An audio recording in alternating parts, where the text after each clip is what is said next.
Historically, we have been taught that there are, there's this binary meaning two, right? There are only two separate checkboxes.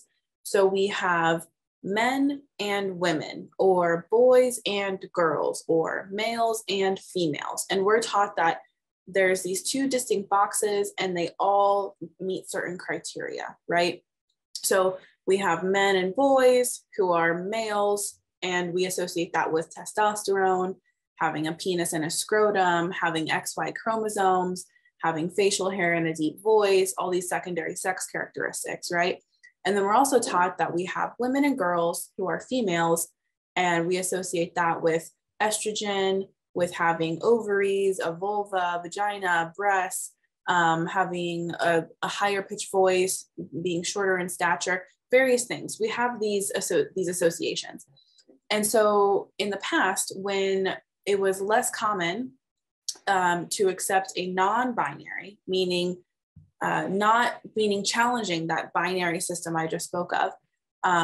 So, a few decades ago, or not even that long ago, really, when society generally thought, as there's these two options, bisexual, bi meaning two, meant historically that someone who said they're bisexual means they're attracted to these distinct men and women categories, right? That makes sense.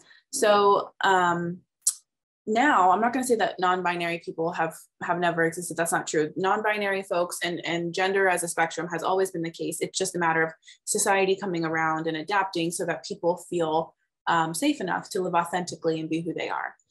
So now that gender is becoming more accepted as a spectrum, the definition of bisexuality is changing, right?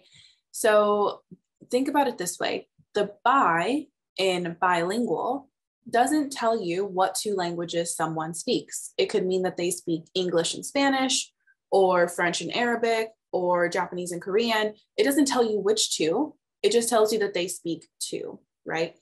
So that's kind of the same thing with bisexuality.